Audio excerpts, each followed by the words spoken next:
The design of planned attacks on buildings inside the U.S. and how operatives were directed to carry them out. That is valuable information for those of us who have the responsibility to protect the American people.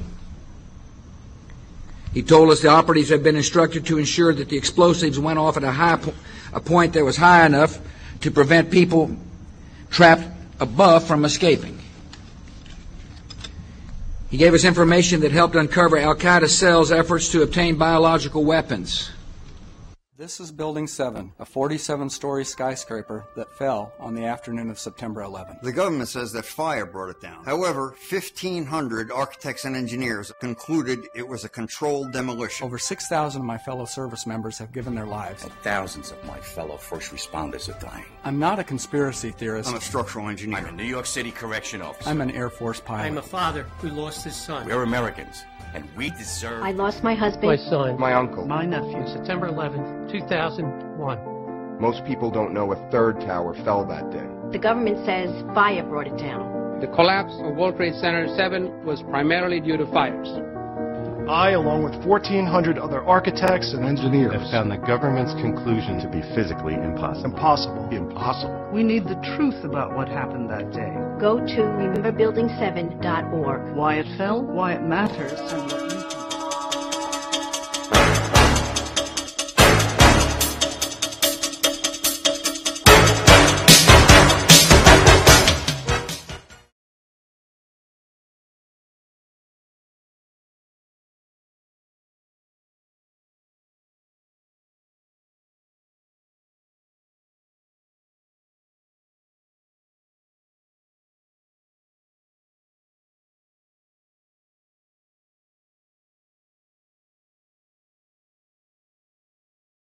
The 9/11 attack on America looked so much like a formula action-packed Hollywood disaster movie that it had "Made in the USA" written all over it.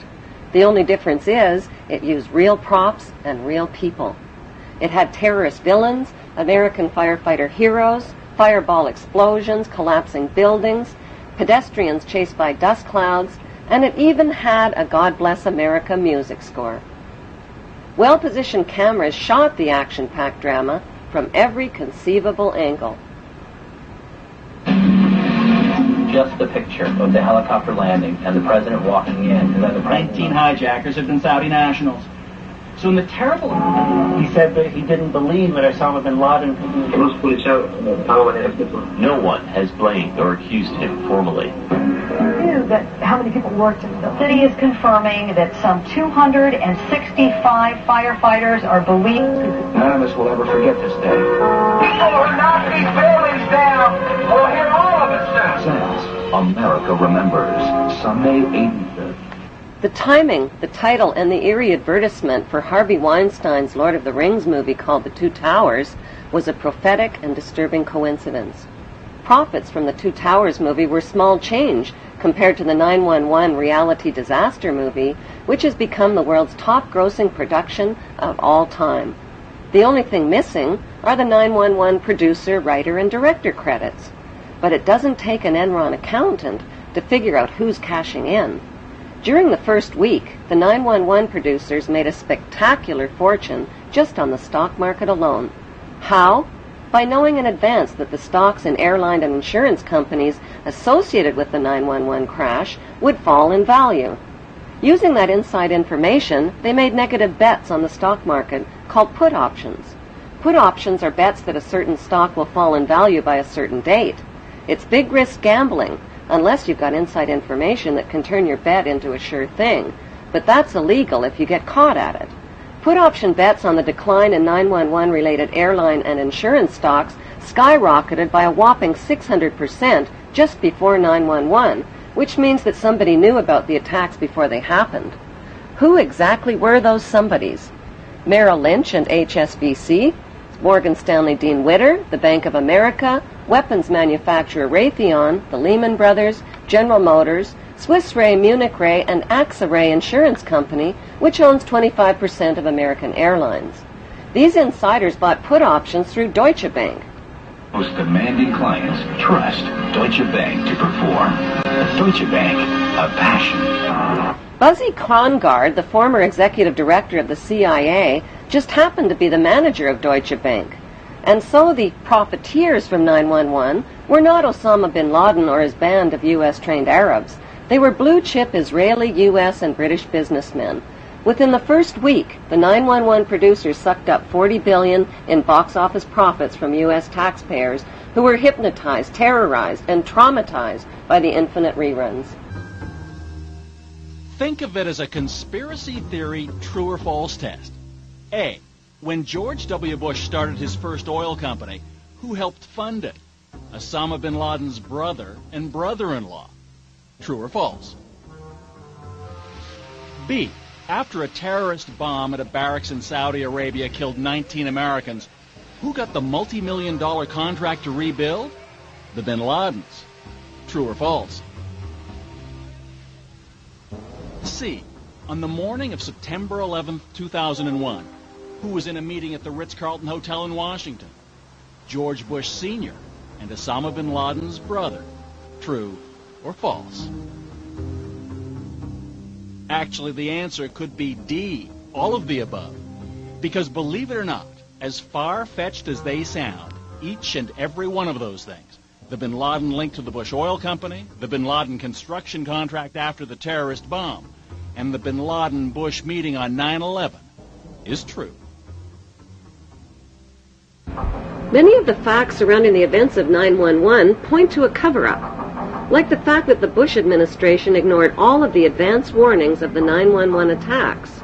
Warnings from FBI agents like Colleen Rowley and from the famous Phoenix memo were not only ignored, they were suppressed. FBI Deputy Director John P. O'Neill quit his job when his investigation of Osama bin Laden was blocked.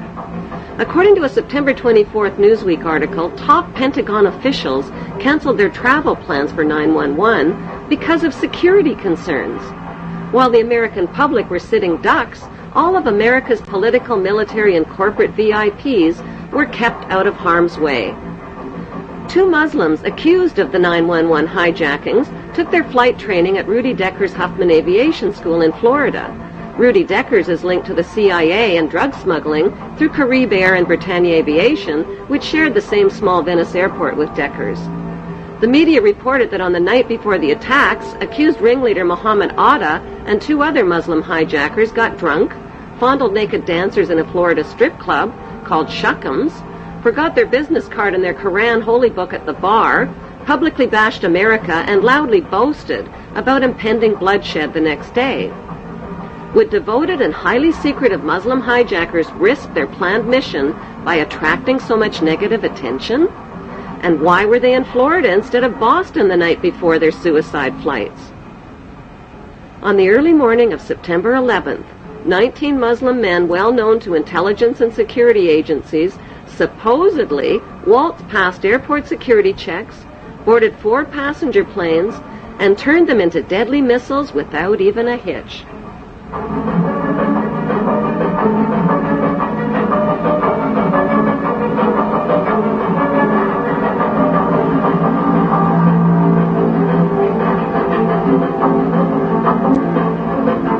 By 8:13 a.m., flight controllers temporarily lost radar contact with American Airlines Flight 11 and reported a suspected hijacking.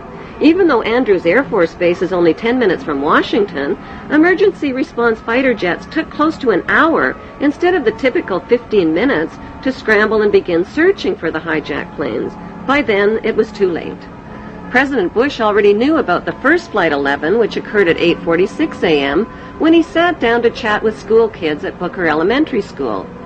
It wasn't until 9:05 a.m. that he was notified that a second plane, Flight 175, had also crashed into the World Trade Center and that America was under attack. Instead of being whisked to safety in this national emergency, Bush nodded and continued chatting with the kids for another 20 minutes about a pet goat, while American citizens were burning alive and leaping to their death from the smoking towers. Wailing against the wind as they fell, almost as if they had second thoughts. It was absolutely horrifying.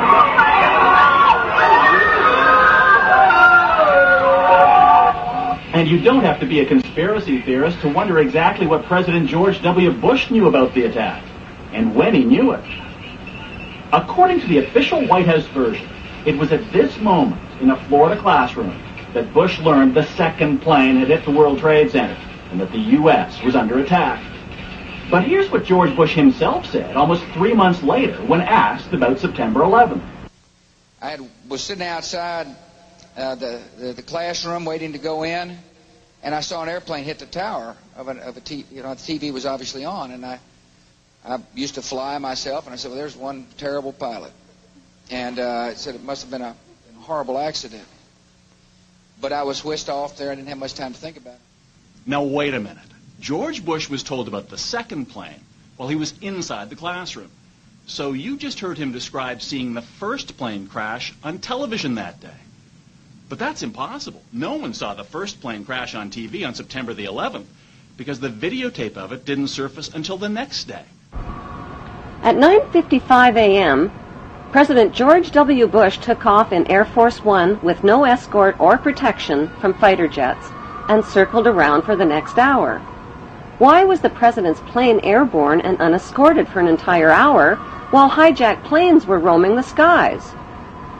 The inexperienced hijacker pilots who took only a simulated flying course reportedly flew the third hijacked plane, Flight 77, into a Top Gun 270-degree turn, bypassed the offices of the Joint Chiefs of Staff, and crashed into an insignificant part of the Pentagon that was under renovation. Emergency response Air Force fighter jets were finally airborne when a fourth hijacked plane, Flight 93, crashed into a field in Pennsylvania at 10:06 a.m.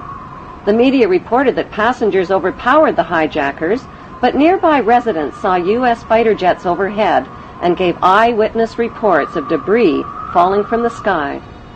That debris was found 8 miles away, indicating that the plane had been shot down.